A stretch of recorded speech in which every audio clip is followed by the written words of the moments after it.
बहुत सारे लोग तो सेल्स के नाम से ही डरते हैं, तो ये सच में एक थ्रेट है या हाइप है सर? पूरा का पूरा हाइप है, पूरा का पूरा हाइप है और बहुत अंडरस्टैंडेबल हाइप है। सेल्स क्या होता है? देखो सेल्स होता है इन वन लाइन किसी को किसी बात पे कन्विंस करना, ठीक है? उसी का मतलब सेल्स होता है, राइट?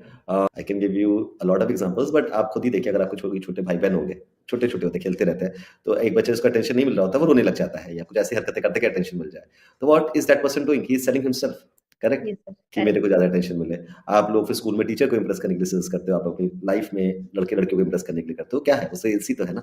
तो we are selling every day, it's just that we think we are not selling, और आपको पता भी नहीं होता कि आप सेल कर रहे हो, राइट? तो everyone is a natural salesman and बहुत फायदे हैं सेल्स में काम करने के लिए, क्योंकि सेल्स इज यूनिवर्सल थिंग, तो पूरी दुनिया घूमने को मिलता है, और जितना आप लोगों से घूमोगे ना, जितना लोगों से मिलोगे उतना दिमाग खुलता है। Trust me. बहुत अच्छी बात बोली, अलग अलग कस्टमर्स होते हैं, सही में इस बात पे उन्होंने टच भी नहीं किया टाइम, तो ये नहीं कि लड़ भिड़ के कह दिया कि भाई तुमसे काम नहीं करने का। ऑलवेज बी पेशेंट हियरिंग, क्योंकि आज शायद उसकी सिचुएशन हो, कल वो तुम्हारा अच्छा कस्टमर शायद बन जाए, तो never spoil your relationships. Hear him out, give him a good hearing, but आपको समझ में आना चाहिए कि कौन से लोग आपका टाइम वेस्ट कर रहे हैं, कौन से लोग सीरियस है। अलग अलग प्रोडक्ट की वैल्यू अलग अलग होती है, बट अगर मुझे एक थंब रूल देना है जो कि यूनिवर्सली करेक्ट है, तो then convert the value into a numerical number. एक नंबर पे लेके आओ कि भाई ये ले लोगे तो तुम्हारा प्रॉफिट इतना बढ़ जाएगा, या ये ले लोगे तो तुम्हारी कॉस्ट इतनी कम हो जाएगी, या ये ले लोगे तो तुम्हारा समय इतना बच जाएगा, राइट? तो या तो समय, या तो सेल्स, या तो कॉस्ट, ये तीनों चीज पे आप खेलोगे तो सामने वाले के बिजनेस को आगे बढ़ने में मदद कर रहे हो, राइट? बाकी सब कुछ दिखा हुआ है, राइट? कोई भी again keep the follow up short, keep the follow precise, do not bombard the other person कि पता चला दिन में 50 कॉल कर दिए, तो आपको साइलेंट में डाल देगा, ठीक है? इंपॉर्टेंट स्ट्रेटेजीज यही फॉलो अप को सर। फॉलो अप को तो पहला चीज तो है कि भाई जैसे ही सेल्स खत्म हो या कॉन्वर्जेशन खत्म हो, किसी से मिलके आए हो, अच्छा डिस्कशन हो, खराब डिस्कशन हो, डिस्कशन ना ही हुआ, दुकान भी बंद है, तुरंत आके जैसे ही निकलो वहां से तुरंत आप अपडेट करो अपनी किताब को, नहीं तो सॉफ्टवेयर को, जो भी आप यूज करो तुरंत अपडेट करो, ठीक है? तब वो एक्चुअल क्लोजर होता है, राइट? क्योंकि आपने वो डाल दिया, तब आपको पता है ना कि ये चीजें आपको करनी है, तो you are prepare for it, दिन में अगले दिन प्लानिंग करो तो आप इसको रिफर कर सकते हो। तो ये एक है फॉलो। जैसे क्लियर कि टाइम खोटा ना करो, ज्यादा बोलो नहीं, एकदम टू द पॉइंट बात करो, कम वक्त में बात करो, और सबसे बड़ी बात कि सामने वाले का इंटरेस्ट चेक करके बात करो। That is the correct. Key point for me. And thank you so much sir, बहुत अच्छा लगा आपसे बात बढ़िया, बढ़िया, आप पूरे परफेक्ट सेल्स वाले बन गए 1 घंटे के अंदर ही। एक करके। चीज आपने बस मिस करी है, फोकस। आइए सर, सॉरी। फोकस नहीं छोड़ने का। अरे नहीं बच्चा, मैं दू ठीक है। बस फोकस रखे रहो और ये सारी चीजें करो। देखो रूल्स है वेरी सिंपल, इसके लिए कोई फैंसी डिग्री की जरूरत नहीं है, एकदम लॉजिकल लगा ना, और यही है, यही ब्यूटी है सेल्स का, सर राइट? आपसे बात करके ऐसा लग रहा है जैसे सेल्स कितना इजी है, तो ये जो हाइप था उसको आपने बहुत कम किया है, तो ये बहुत ही हेल्पफुल है हमारे लिए।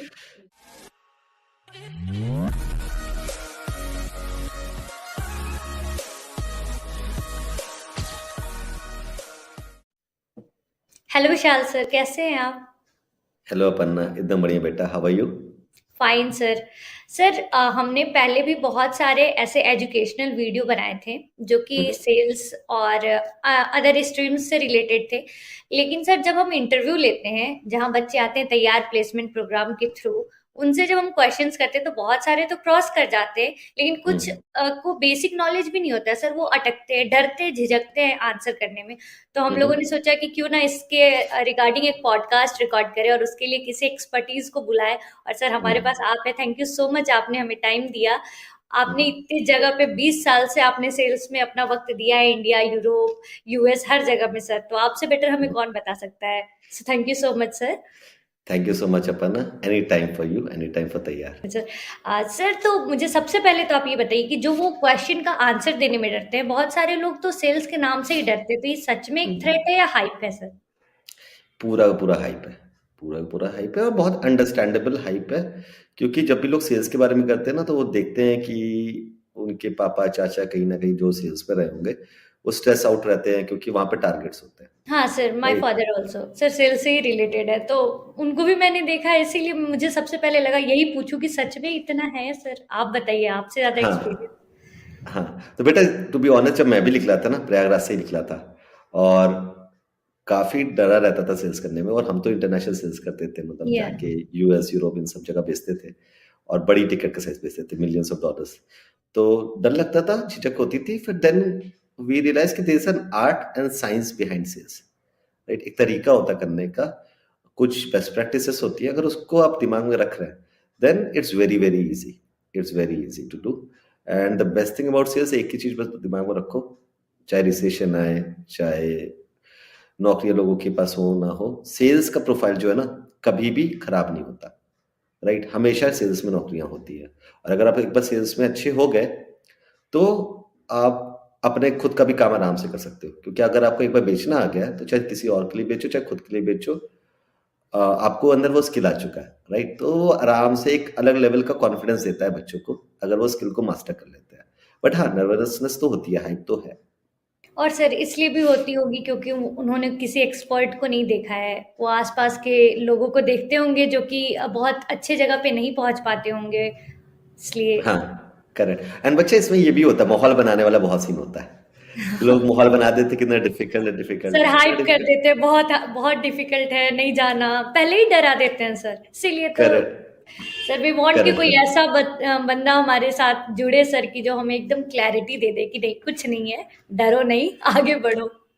करेक्ट। तो ठीक है, आप जितने क्वेश्चन पूछने पूछिए, होपफुली मेरे आंसर्स के बाद बच्चों को ये फीलिंग आ जाएगी कि डरो नहीं, आगे बढ़ो। बिल्कुल सर। सर तो आप हमें बताइए कुछ ऐसे इजी एग्जांपल्स के साथ बताइए सर कि सेल्स क्या होता है।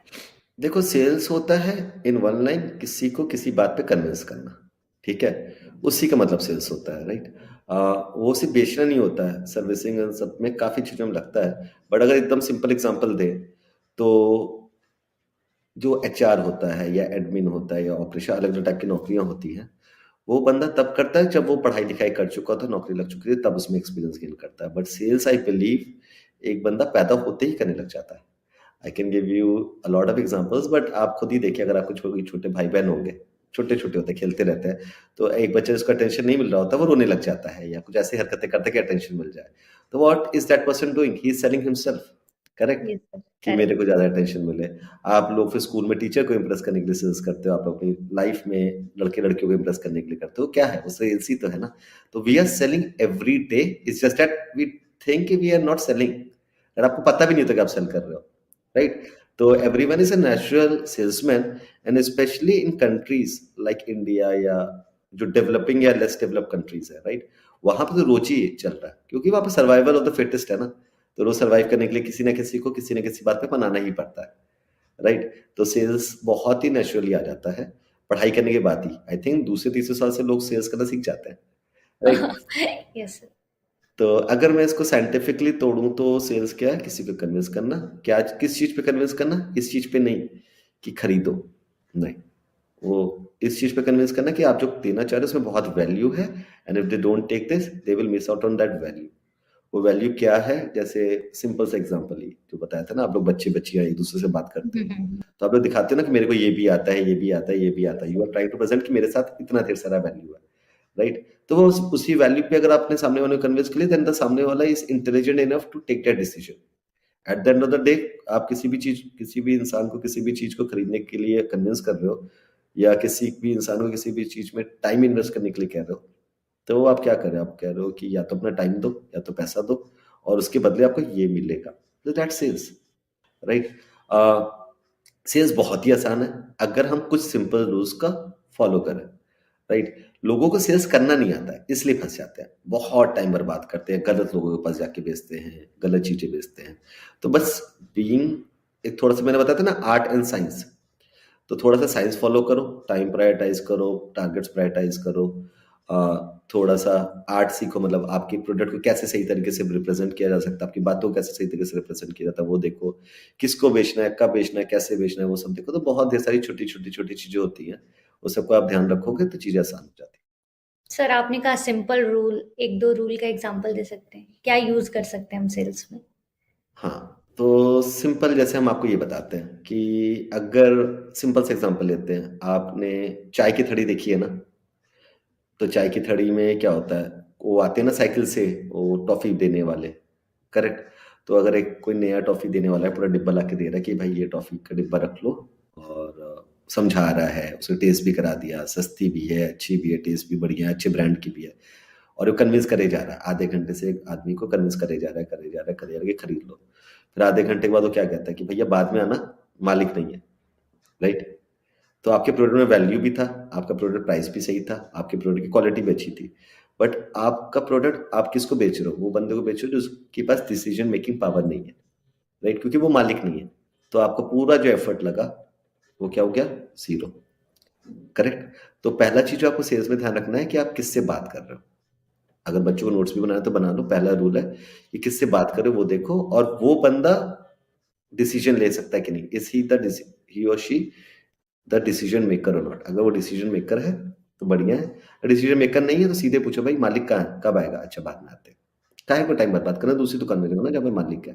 तो first thing is that clear. अब सोचो कितने लोग टाइम वेस्ट करते होंगे इसमें, राइट? सेकेंड चीज है कि आपको अपने प्रोडक्ट का वैल्यू एकदम तक सही से पता हो। अगर आपको ही नहीं पता तो दूसरों को क्या बेचोगे, क्या बेचोगे? राइट?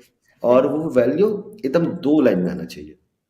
ये नहीं कि एकदम लंबा सा आप बताए जा रहे हो, सामने वाला उबासियां मार रहा है, ठीक है? ये हरकत मैं भी करता था, जाके 50-50 स्लाइड की पीपीटियां दिखाता रहता था 1-1 घंटा, और सामने वाले फिर आखिर में दबी जबान में होता था, भी बताना क्या चाह रहे हो, ये बताओ। तो देखो, अगर फिर से हम वो शॉपकीपर का एग्जाम्पल लें, राइट? उसी को लेते हैं ताकि बच्चों को भी अच्छे से समझ में आए।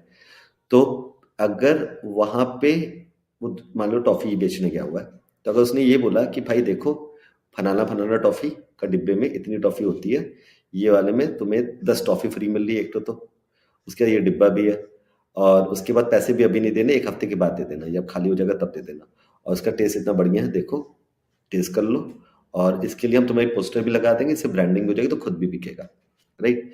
तो अगर ये 4 चीजें बता दोगे तो चांसेस ऑफ गेटिंग या यस और no is very short forward. Clear ना? 5 मिनट आपको यस या नो पता चल जाएगा। Yes sir. ठीक है? यस पता चल गया तो बल्ले बल्ले लगा दो, आगे बढ़ो। ठीक है? नो पता चल गया तो फिर पूछो ना भाई क्या हो गया, तो क्या जगह नहीं है, ये नहीं है, वो नहीं है, राइट? तो ठीक है, अगर जगह नहीं तो ये नहीं कह रहे जगह बना लो कर लो, ये सब करने का नहीं। वो जब कह रहा सामने से जेन्युइन रिक्वायरमेंट की जगह नहीं है, तो उसमें देख लो कि भाई हाँ 2 डिब्बे खाली हो रहे हैं, अच्छा ये कल तक खाली हो रहे हैं, कल आके लगा देंगे, या अभी साइड में रख लो, कल लगा देना। ठीक है, पैसे कहाँ भागे जा रहे हैं, बाद में ले लेंगे, राइट? इस तरीके से आप क्लोज कर सकते हो, राइट? तो दूसरा चीज हो गया प्रोडक्ट वैल्यू। ठीक है? थर्ड चीज है कि कितने लोगों से मिलो, राइट? तो अगर दिन में आप निकलते हो, जैसे साइकिल वाला निकलता है, अलग अलग दुकानों में जाता है ना, तो कितने लोगों से मिलो, जितने लोगों से मिलो उतना ज्यादा कन्वर्शन होगा। बट उन लोगों के पास वो सही बंदों से मिले ना, किसी से भी मिलकर थोड़ी ना सेल्स हो जाएगी। अब मान लो मर्सिडीज बेच रहे हो, किसी के पास जाके बेचोगे तो मर्सिडीज कोई खरीदेगा क्या? गाड़ी तो बहुत अच्छी है, सब कुछ बढ़िया है, स्टेटस भी है, सब कुछ बढ़िया है, चलती भी बढ़िया है, माइलेज करा देती है, बट सब कुछ बढ़िया है ना, बट वो नहीं खरीदेगा। क्यों? क्योंकि परचेसिंग पावर ही नहीं है उसके पास। करेक्ट? Yes, correct. तो वो देख के पता चल जाता है ना कि अगर आप किस टिकट साइज का बेच रहे हो। अगर आपका वो जो चॉकलेट है या टॉफी का डिब्बा है, अगर उसकी एक टॉफी की या एक चॉकलेट की कीमत 50 रुपए है, तो नॉर्मल खड़ी वाली दुकान में नहीं बिकेगा, वो एसी वाली दुकान में, अच्छी दुकानों में बिकेगा, राइट? तो यू हैव टू इंश्योर कि आप उसी टाइप की दुकानों में जाओ, उसी टाइप की चीजों में जाओ जहाँ पे ये बिके, राइट? तो ये भी एक रूल है, जहाँ पे देखना है कि भाई वो खरीदने लायक है कि नहीं। तो वो एकदम आराम से दूर से देख के पता चल जाता है ना। अगर कोई बंदा खड़ा हुआ है, गुटखा चबा रहा हो, कहता हाँ भाई वो कौन सी टॉफी, ऐसे करके तो होएगा नहीं ना। जी सर। ठीक है? तो ये एक और रूल है। तो इन सबको ध्यान में रखोगे तो प्रायोरिटाइज कर ले जाओगे। ठीक है? तो ये मोटा मोटी छोटे छोटे रूल्स हैं, जिसको क्या फॉलो कर सकते हो। और सेल्स में और भी होता है, टाइप ऑफ सेलिंग, ये वो, बट मैं यहाँ पे रुकता, आप दूसरा क्वेश्चन पूछिए। ओके हाँ सर। जी। सो नेक्स्ट सर, आप बताइए कि सेल्समैन की रोल एंड रिस्पॉन्सिबिलिटीज क्या क्या होती हैं, थोड़ा क्लियर सर। हम्म। तो बेटा roles and responsibility straight forward है। सबसे बढ़िया तो सेल्स के बारे में मुझे यही लगता है कि एचआर का पता नहीं होता, ऑपरेशंस का पता नहीं होता कि वो टारगेट सही चल रहे कि नहीं चल रहे, राइट? सेल्स का एकदम क्लियर कट है कि भाई अगर तुम टारगेट कर रहे हो, तुम्हें महीने का टारगेट है, साल का टारगेट, कि भाई इतना इतना इतना बेचना है, तुम उसके बराबर कर रहे हो तो that means you are doing good. तुम उसके ऊपर कर रहे हो तो that means you are doing very well, and आपका करियर आगे बढ़ेगा, राइट? तो एक नंबर अटैच्ड होता है। तो रिस्पॉन्सिबिलिटी सिंपल है, जो टारगेट उठाए वो करो। ठीक है? और क्लैरिटी भी इससे मिल जाती है क्योंकि आपको लक्ष्य पता है कि आपको क्या करना है, उसके हिसाब से आप प्लान करते हो और चीजें करते हो। और ये टारगेट्स जो है ना, दिन के कॉर्पोरेट्स में ऐसे नहीं होता कि दिन के टारगेट दे देते हैं या महीने का टारगेट दे देते हैं। वो प्लान करते हैं, पहले सिखाते हैं, फिर वो मंथली टारगेट देते हैं, फिर क्वार्टरली 3-3 महीने के टारगेट देते हैं। और उनको भी पता है कि नया बच्चा तो पहले धीरे धीरे करेगा, गलतियां करेगा, सीखेगा, और फिर धीरे धीरे धीरे धीरे ऊपर जाएगा। तो इस टाइप से डिजाइन किया जाता है। बट मोर और लेस रिस्पॉन्सिबिलिटी वही है कि टारगेट्स जो है उसको पूरा करें इन एथिकल एंड करेक्ट वे। ये बहुत इंपॉर्टेंट है। टारगेट्स तो अलग तरीके से भी हो जाते हैं पूरे, कई लोग अनएथिकल वे ले लेते हैं उस, बट अनएथिकल वे या जुगाड़, गलत जुगाड़ अगर ले लिया तो फिर उससे क्या होता है, कंपनी का ब्रांड खराब हो जाता है, कंपनी की वैल्यू खराब हो जाती है। एंड जब वो कंपनी को पता चलता है तो फिर वो आपकी कुछ नहीं सुनते, आपको टाटा बाय बाय कह देते हैं। तो ए, आप अपने टारगेट्स करो, बी, एथिकली करेक्ट तरीके से करो, जैसे बताया जा रहा है वैसे करो, राइट? तो ये रिस्पॉन्सिबिलिटी होती है सेल्स वाले की। Okay sir, I think sales के टाइप्स भी होते होंगे, क्योंकि इतना हाँ, बड़ा होते मार्केट है हैं। सर, तो वो काफी टाइप्स के होते होंगे। सर प्लीज बताइए कि करेक्ट, क्या क्या करेक्ट। टाइप्स होते हैं।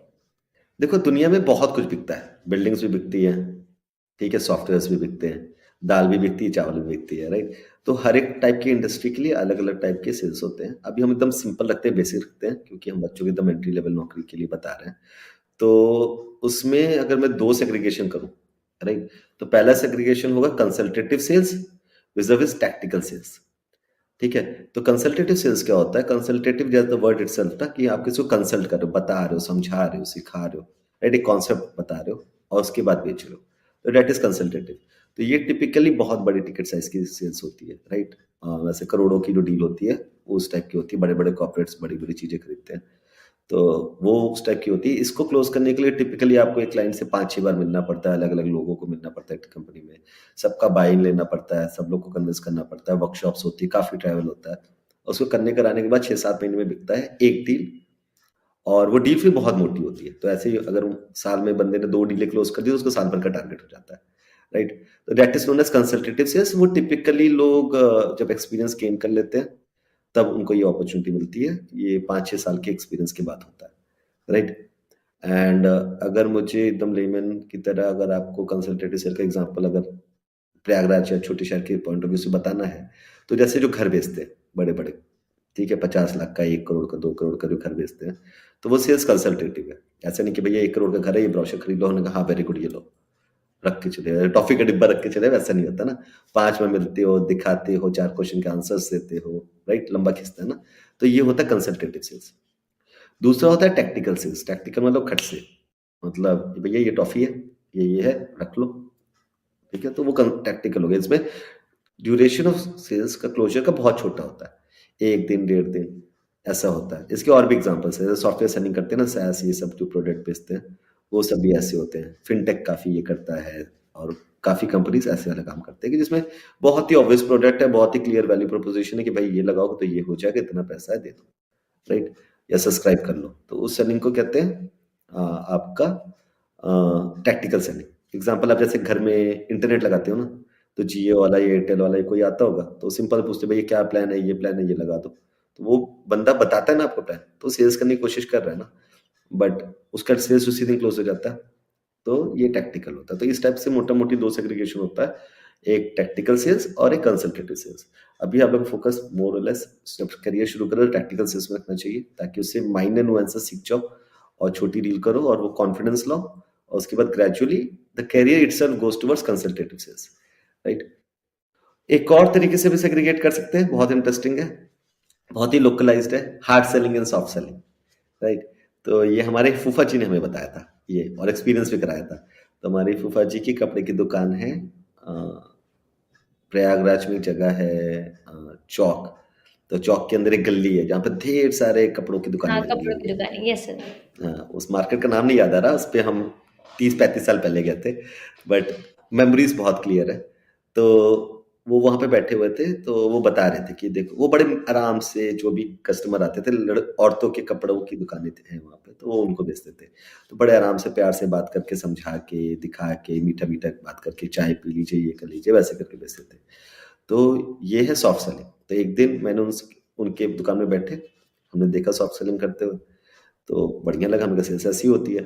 फिर इतना इंटरेस्टिंग लगा, मैं अगले दिन फिर पहुंच गया और वहां पे बैठा हुआ। उस दिन था संडे, बहुत भीड़ थी और कस्टमर ज्यादा थे दुकान में। तो उसमें से एक कस्टमर, मतलब 3-4 बैठे हुए थे, तो इतना टाइम आप नहीं दे सकते ना हर एक कस्टमर को।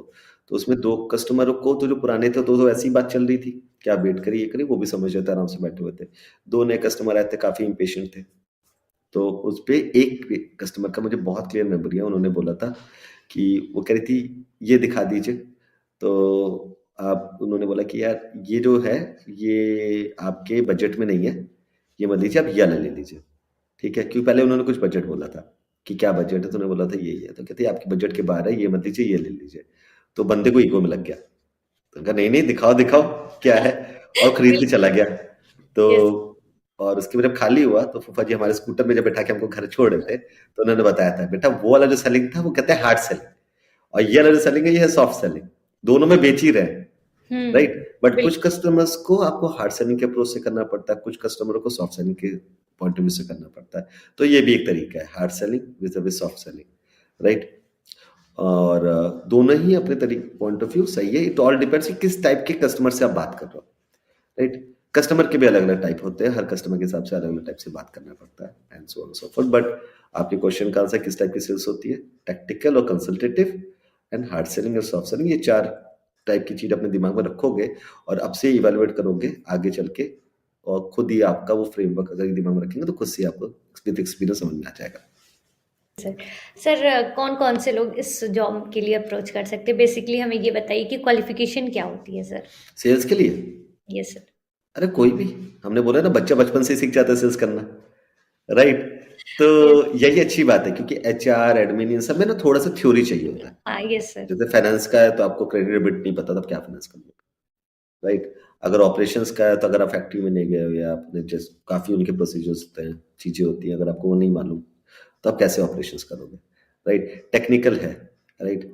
टेक्निकल अगर अगर आप ऐसे देख लेना डॉक्टर लॉयर ये सब टेक्निकल जॉब्स है, वहां पे आपको नहीं आता तो आपको छुरी काटरी हाँ। दे दें और क्या दें चले जाओ, नहीं कर पाओगे, राइट। Yes sir. तो तो ये होता है, बट सेल्स के लिए ऐसा कुछ नहीं होता, but typically from career point of view आजकल जो मार्केट में एंट्री लेवल की जॉब की जो रिक्वायरमेंट है, तो अच्छी बात यह है कि अब उसकी स्टार्टिंग बेंचमार्क बहुत कम हो गया। जब हम लोग लिख लेते तब तो एमबीए वालों को से बात शुरू होती थी, राइट। बट अब तो 10th 12th पास बच्चों को भी लोगों ने शुरू करा दिया, राइट। एंड वहां से शुरू करते हो बेस, ऑब्वियसली अगर 10th है तो आपको एकदम एंट्री लेवल मिलेगा, बट उसके बाद अगर आप करते जाओगे तो एक पॉइंट के बाद अगर आपने 3 महीने टारगेट कर दिया तो लोग भी ये भूल जाते हैं आपने क्या पढ़ाई करी क्या नहीं करी। ट्रस्ट में किसी को नहीं याद रहता, किसी को नहीं पता मैंने कहाँ से एमबीए किया, मेरे कॉलेज मतलब मेरे इन सारे एम्प्लॉयज से पहली नौकरी वालों को पता था, दूसरी तीसरी नौकरी वालों को पता भी नहीं, क्योंकि फिर आपका काम बोलता है, right. But as entry level barrier 10th pass से शुरू हो जाता है, 10th 12th पास किसी भी बोर्ड किसी भी टाइप का। एंड ऑब्वियसली जितना आप ऊपर जाते हो जितना आपने ज्यादा पढ़ाई कर रखी है उतनी आप सोफिस्टिकेटेड सेल्स कर सकते हो, राइट। तो ये एंट्री होती है।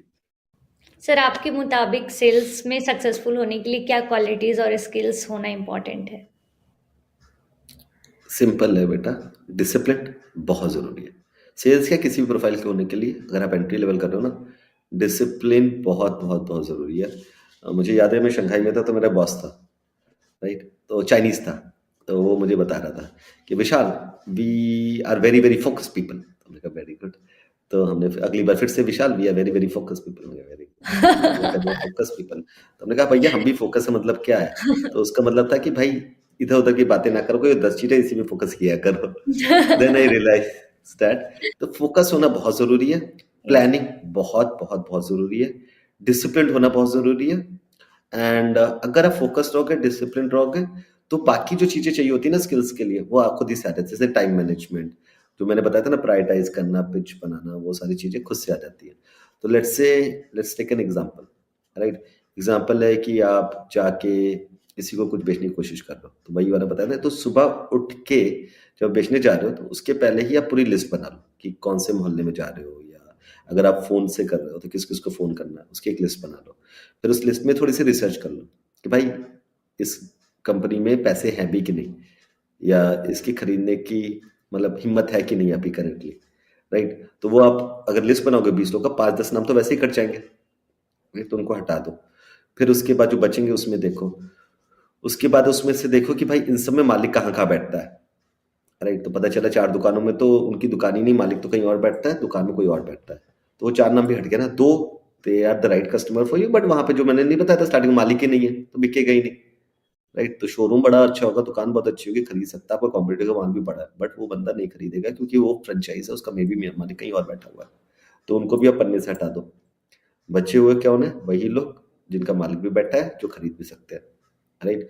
तो पहला काम अगर सुबह से ये करके चलोगे तो सोचो आप सुबह जा रहे हो 20 लोगों से मिलने, अभी आपको 20 लोगों से मिलने की जरूरत ही नहीं, आप 5 ही लोगों से मिल रहे हो, बट वो 5 आपके पोटेंशियल कस्टमर है, नहीं तो आप 20 लोगों से मिलकर आते 15 तो पोटेंशियल कस्टमर आपके जानने शुरू होने के पहले ही आपके नहीं थे, राइट। और वहाँ पे जाते बेचने की कोशिश करते हैं, दिमाग भी खराब होता है, डिमोटिवेट भी होते हैं। इससे बढ़िया 5 जगह जा रहे हो, क्योंकि सारे पोटेंशियल कस्टमर है, तो आपको अच्छा ही फीडबैक मिलेगा।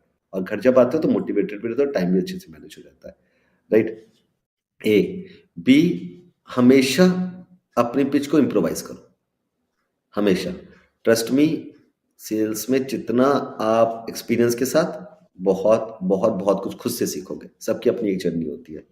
तो ये नहीं होता कि किसी कंपनी ने एक चीज रटा दी या आपने एक चीज रट ली तो उसी पे लगे रहो। काफी हम देखते हैं रट्टू तोता की तरह पट पट पट पट पट पट करके लोग बोलते हैं, रोबोट्स टाइप। ठीक है, पहले दूसरे दिन आप भी वैसे ही करोगे, बट फिर उसमें से एक रिएक्शन आ रहा है ना। आप पहली बार आपने जाके बोला टॉफी वाला या कोई भी एग्जाम्पल, नहीं बिका, तो फिगर आउट करो भाई क्यों नहीं बिका, राइट? कस्टमर से पूछ लो, भाई इतना देर समझाया तुमको, सब कुछ बढ़िया, तुमने खरीदा क्यों नहीं?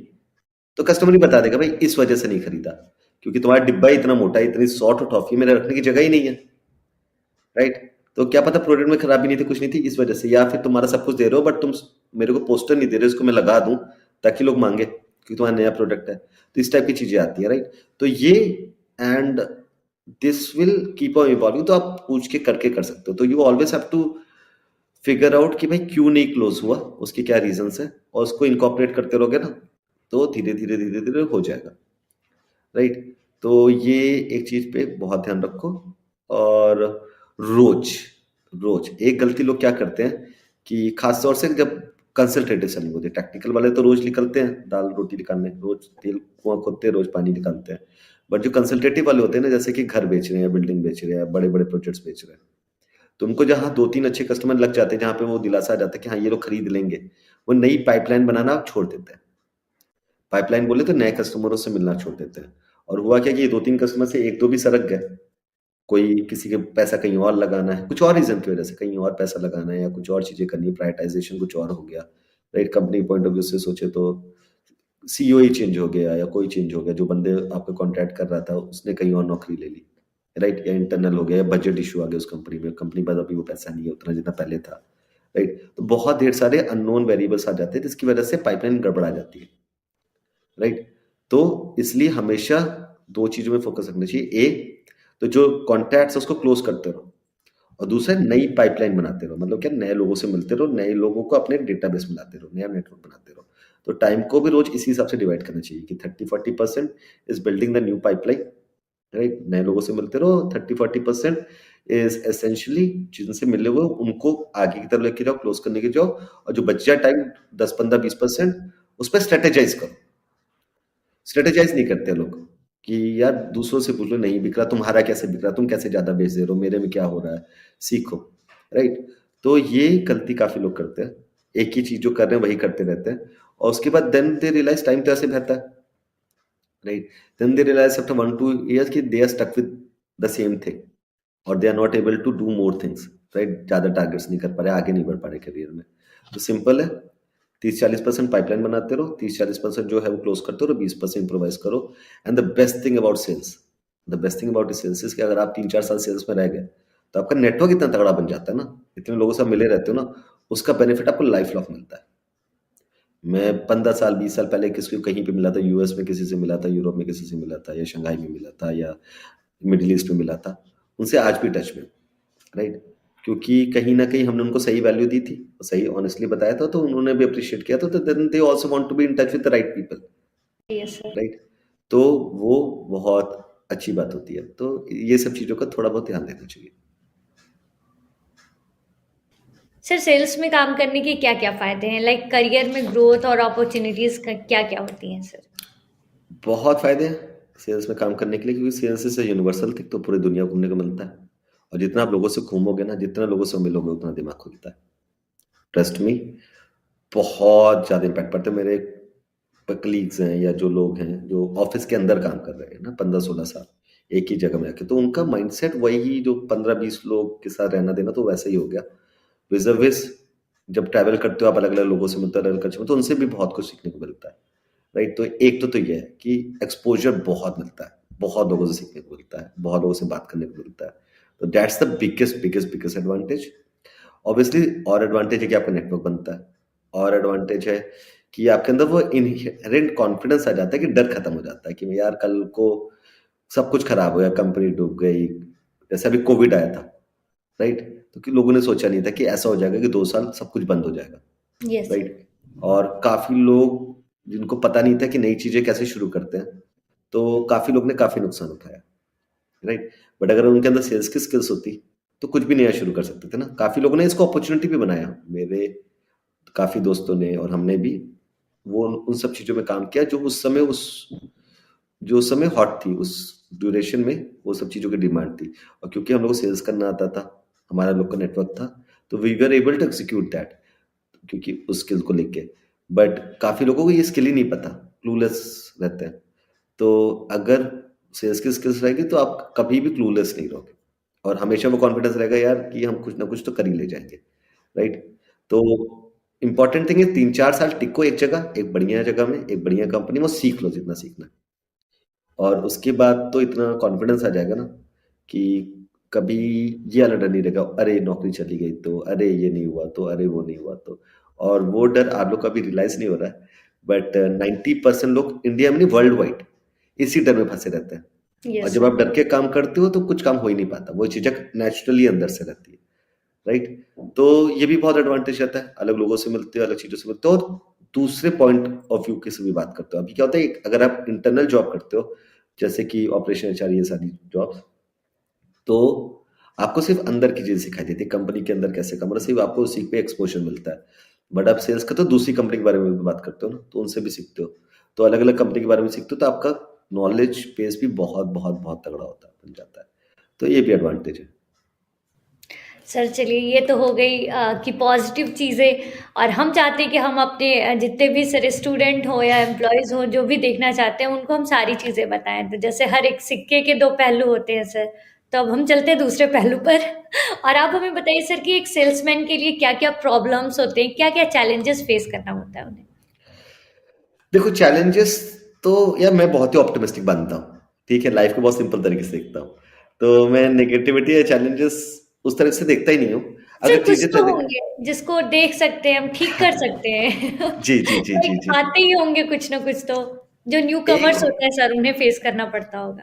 हाँ, ओवर थिंक कर जाते हैं लोग, हाँ यस सर, ठीक है? ये तो बहुत बहुत बड़ी। ज्यादा ओवर थिंक हो जाते हैं, और आजकल के बच्चों में, हम क्योंकि सोशल मीडिया का जमाना है, हमारे जमाने में तो फोन में नहीं हुआ करता था। Yes sir. हमारे जमाने पहले पेजर आया, फिर धीरे धीरे मोबाइल आया। जब हम कॉपरेट करने गए थे तब हाँ ब्लैकबेरी मिला था हमें पहला, तो और उसमें सोशल मीडिया नहीं था, ईमेल्स करते थे हम। तो आजकल के बच्चों में बहुत ज़्यादा सब कुछ जल्दी चाहिए, तुरंत ऐसे, और बहुत ज़्यादा ओवरथिंक कर लेते हैं, और बहुत ज़्यादा पर्सनल हो जाते हैं चीज़ों को लेके, राइट?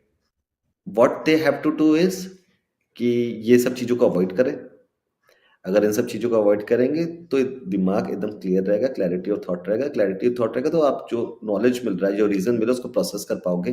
गलतियाँ करोगे, ठीक है? जाओगे, नर्वस हो जाओगे, बिल्कुल। हकला भी सकते हो, ठीक है? नेचुरल। बहुत नेचुरल है। बट उसको समझना कि आप नर्वस हो रहे हो, या समझना कि आप अपनी वैल्यू को सही तरीके से बता नहीं पा रहे हो, ये समझना कि आप शायद प्राइसिंग नेगोशिएशन सही से नहीं कर पा रहे हो, या तो ये सब चीज़ें समझना बहुत बहुत बहुत ज़रूरी होता है। जिस दिन आपको समझ में आ गया तो फिर तो फिर फाइट नहीं होने वाली।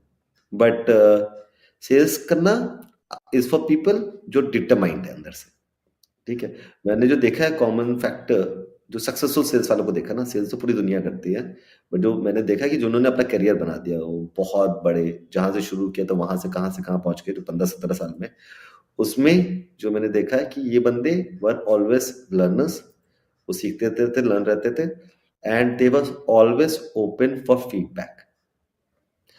सबसे फीडबैक लेते रहते थे, अपने नीचे वाले, क्योंकि नीचे वाले बच्चों से लेते, जो टीम संभालते थे कि भाई मैं सही कर रहा हूँ, गलत कर रहा हूँ, क्या है क्या नहीं है। कस्टमरों से लेते हैं, ठीक है? और काफ़ी अपने, एंड दूसरी चीज़ काफ़ी रिसर्च करते हैं ये लोग। तो कंपटीशन क्या है, कौन कंपटीशन है, उसका क्या प्रोडक्ट है, उसकी क्या प्राइसिंग है, ताकि जब जाओगे बेचने तो सामने वाला पूछेगा ना, तो उसके लिए आंसर्स होते हैं। तो you have to spend a lot of time researching, right? जो कि लोग करते ही नहीं है, भूल जाते हैं। और आजकल तो यार फ़ोन है, फ़ोन में 2 बार डालो तो आराम से सब कुछ मिल जाता है, राइट? हमारे ज़माने में बहुत मुश्किल था, डेटा बहुत कम था, बट ये सब चीज़ों का ध्यान रखोगे तो कुछ है ही नहीं। हाँ, कुछ बेसिक हाइजीन चीज़ें का है भैया, अगर तुम ढंग से तैयार होके जा रहे हो और ढंग से स्मेल कर रहे हो, वो बहुत इम्पोर्टेंट है, ठीक है? तो मैं एक सिंपल सा टिप है, क्लोरीन खा लिया करो जाने के पहले, और एक डिओड्रेंट या एक छोटू सा परफ्यूम 2 स्प्रे मार के जाओ और अच्छे से तैयार होके जाओ। अच्छे से तैयार होना मतलब ये नहीं कोट टाई ओवर ड्रेस होके जाने की ज़रूरत नहीं है। बट हाँ, एक आयरन पैंट शर्ट पहनी हुई है, जूते पॉलिश्ड हैं, ठीक है? ऐसे करके जाओ और फिर सिंपल जो पिच है वो जाके बताओ और पिच रिहर्स भी कर लो पहले से। अच्छी बात क्या है कि ये सब चीज़ों का ट्रेनिंग मिलता है। अच्छी कंपनियाँ प्रॉपर ट्रेनिंग देती है, प्रॉपर सेशंस होते हैं। हर सिचुएशन जो हम बता रहे हैं ना ये, वो सब चीज़ों में बताते हैं। तो वो जो बता रहे हैं अटेंटिवली सुनो, कुछ क्वेश्चन से तो पूछो, लर्न करो, तो इतनी फाइट नहीं आती है एंट्री लेवल पे। हाँ, फाइट आती है सोफिस्टिकेटेड चीज़ों की सेलिंग करने में, जो कि बहुत सोफिस्टिकेटेड होता है, उसमें अलग लेवल का होता है। बट वो that is like people with 10-15 years of experience doing that. But entry level की कुछ है नहीं, इट्स वेरी बेसिक। ये तो आपने वही कह दी क्रिकेट खेलने में क्या चैलेंज होता है। कुछ है ही नहीं। Yes sir. सर आपने बोला कि आजकल के जो भी जेनजी हैं वी कैन से, तो उन्हें ये रहता है कि कोई भी चीज़ जल्दी मिल जाए। तो सर सेल्स को सीखने के लिए मिनिमम कितना टाइम देना पड़ता है हमें? बेटा हर एक चीज को सीखने के लिए आप कम से कम तो 1 महीना तो दो, 1 से 2 महीना। स्पेशली जहां पे आप अच्छा नहीं कर रहे हो, उसमें तो और टाइम दो, क्योंकि अगर आप अच्छा नहीं करो that means there is a scope of improvement, right? तो फिगर आउट करो कि क्या स्कोप ऑफ इम्प्रूवमेंट है, क्यों नहीं अच्छा कर रहे, क्यों साला नहीं बिक रहा, ठीक है, क्यों चीजें नहीं हो रही, राइट? वो क्यों लिखोगे और कॉपी पे लिखो, नोट्स बनाओ और फिगर आउट करो बुलेट पॉइंट्स पे कि ये 3 चीजें गड़बड़ हो रही है, राइट? और फिर उन चीजों को सॉल्व करो, राइट? और कभी-कभी चीजें आपके हाथ की होती हैं कि आप कर सकते हो। कभी-कभी चीजें ऐसी होती है जो आपके हाथ के कंट्रोल में नहीं है। जैसे कि आपके प्राइसिंग, कॉम्पिटिशन की प्राइसिंग से बहुत ज़्यादा है। तो आप कोई चीज़ बेचने गए हो, बहुत सही चीज़ है, बट वो चीज़ ₹15 की है और सामने वाला जो बंदा बेच रहा है कॉम्पिटिशन, वो ये चीज़ ₹5 में बेच रहा है, राइट? तो फिर क्या वो बिकेगी? मैं आपसे क्वेश्चन पूछ रहा हूँ, बिकेगी नहीं बिकेगी? नहीं सर। यही गड़बड़ है, बिकेगी, ठीक अच्छा। है? हर कस्टमर का हर चीज़ का एक वैल्यू होता है। कोई बंदा किसी का ₹15 लगाया है, तो उसके पास एक टारगेट मार्केट होगा, राइट? वो लोग वो उसमें बस वो वहाँ पे जाना पड़ेगा जहाँ पे इस वैल्यू का प्रीमियम देने के लिए लोग हों, राइट? फॉर एग्ज़ाम्पल सिंपल सा एग्ज़ाम्पल बताते हैं। फ्लाइट्स होती हैं या ट्रेन होती है। फर्स्ट एसी भी होता है, सेकंड एसी भी होता है, थर्ड एसी भी होता है। फ्लाइट में बिज़नेस क्लास भी होता है, इकोनॉमी क्लास भी होता है, राइट? इकोनॉमी क्लास वाली टिकट 99.99% लोग लेते हैं, बट 0.1% लोग बिज़नेस क्लास में लेते हैं ना। क्योंकि उसको उन लोग वो चीज़ एप्रिशिएट करते हैं। उन लोग को वो चीज़ की वैल्यू पता है कि यार मेरी बहुत ज़्यादा टफ मीटिंग रहती है, मुझे चाहिए होता है कि सुकून से बैठे काम करें, क्योंकि एक्स-वाई-ज़ेड रीज़न है, राइट? ट्रेन में भी, राइट? सिक्योरिटी ये वो हज़ार चीज़ें होती हैं, राइट? तो बस वो वैल्यू पे हिट करना पड़ता है। अगर आपने एक बार वैल्यू हिट कर दिया ना, then pricing is not a challenge, right? और बस वो वैल्यू आप दिखा दोगे तो बिकेगा, राइट? तो मान लीजिए आपका वही कमिंग बैक टू दैट कि अगर ₹15 की चीज़ बेच रहा है, उसकी वजह से नहीं बिक रहा है, तो सिंपल है, उसको अपने बॉस को बताना है कि भाई जो मार्केट पे आपने जो डेटाबेस दिया है, जिस पे हम जाके हिट कर रहे हैं, वो तो ₹5 वाली मार्केट है, ₹15 वाली मार्केट ही नहीं है, बिक ही नहीं रहा है। आपने ₹15 बता रखा, तो भाई कहाँ से बिके? तो वो बताएगा, भाई गलत स्टोर में जा रहे हो, एसी वाली दुकानों में जाओ, शटर वाली दुकानों में मत जाओ, सिंपल, ये ठीक है? इम्पोर्टेंट है सर, ये सिंपल नहीं है। हाँ, यही तो गलतियां करते हैं sir, I think most of the salesman. उन्हें हाँ। यही नहीं पता होता कि हमें बेचना कहाँ है जाकर, कौन सी चीज। हाँ, और इसके पीछे भी अपन ना बेटा एकदम सिंपल सा चीज़ है। अगर ढंग की कंपनी में काम करोगे ना, बड़ी कंपनी में, कॉर्पोरेट्स में, तो वहाँ पे ये प्रोसेसेस, ट्रेनिंग बहुत, बहुत, बहुत बढ़िया तरीके से डिफाइंड होती है। यस। रूल्स डिफाइंड होते हैं, ट्रेनिंग होता है, तो वहाँ पे ये सब कुछ बता देते हैं। पहले ही बता देते हैं कि भाई ये ₹15 वाली चीज़ है, ये एसी वाली दुकान में ही बिकेगा, टॉफ़ी, ये शटर वाली दुकान में नहीं बिकेगा। राइट? और या फिर ये इस सोसाइटी में बिकेगा या इस मोहल्लों में बिकेगा, कुछ मोहल्ले प्रीमियम होते हैं, यस। कुछ सोसाइटीज़ प्रीमियम होती हैं, तो वो सब चीज़ें बताते हैं।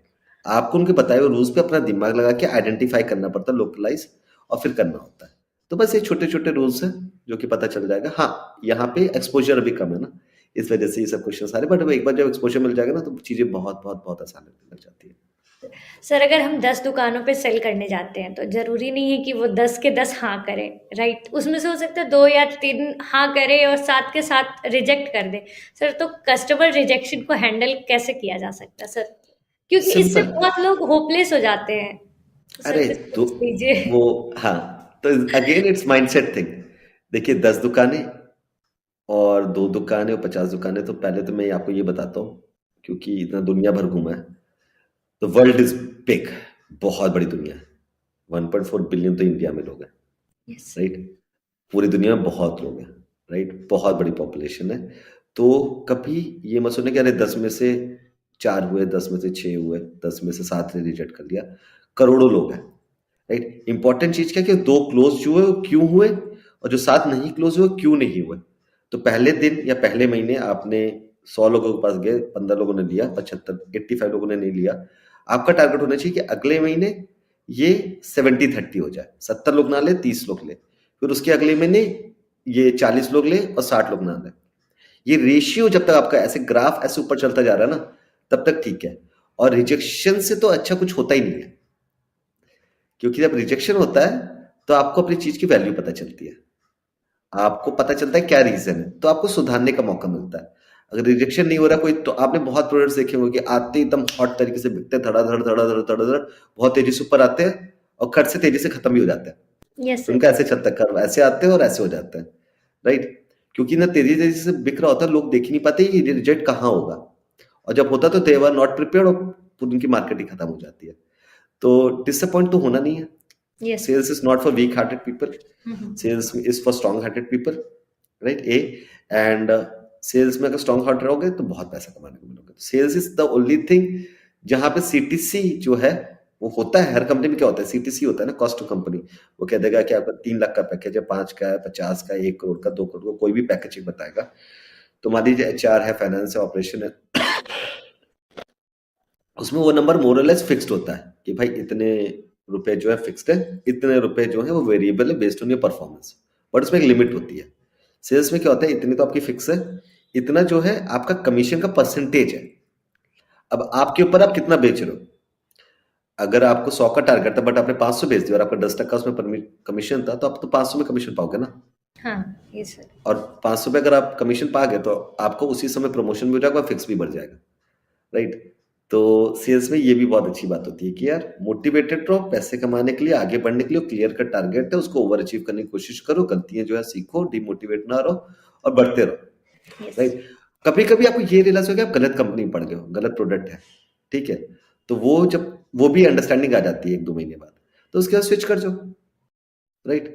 और कोशिश करो कि गलत कंपनी में घुसो ही ना। जैसे तैयार में वी आर वेरी क्लियर, इतनी ढेर सारी कंपनीज आती है कि हमारे लिए बच्चों को लगवा दो, हम मना कर देते हैं, करेक्ट? तो we do our financial research on that company, we figure out कि भाई कंपनी कैसी है, हिस्टोरिकल पाथ कैसा है, कितना पैसा है, क्या स्टेबिलिटी है, ताकि बच्चे उसमें जाए तो बच्चे भी स्टेबल रहे, राइट? और उनकी प्रैक्टिसेस कैसी है, 4 प्रैक्टिसेस कैसी है, बच्चों की ट्रेनिंग की प्रैक्टिसेस कैसी है, ताकि सीखने को मिले, राइट? इरिस्पेक्टिव ऑफ की सैलरी कितनी दे रहे हैं, सैलरी शायद वो छोटी कंपनियां या इन सब इधर उधर की कंपनियों से कम दे रहे हो, राइट? बट उनके प्रोसेसेस, ट्रेनिंग, ये सब कुछ इतना सॉलिड है कि बच्चों को आई विल स्ट्रांगली सजेस्ट कि वो सब ज्वाइन करना चाहिए, राइट? वो चाहे तो वो ज्यादा सैलरी भी दे सकते हैं, बट वो टिपिकली कम इसलिए देते हैं क्योंकि they invest heavily on training systems, they invest heavily on giving you lesser targets. नहीं तो बहुत देर सारी सैलरी दे दी और स्टार्टिंग में ही पहले महीने से डंडा करना चालू कर दिया, तो बच्चे का क्या होगा, राइट? Yes sir.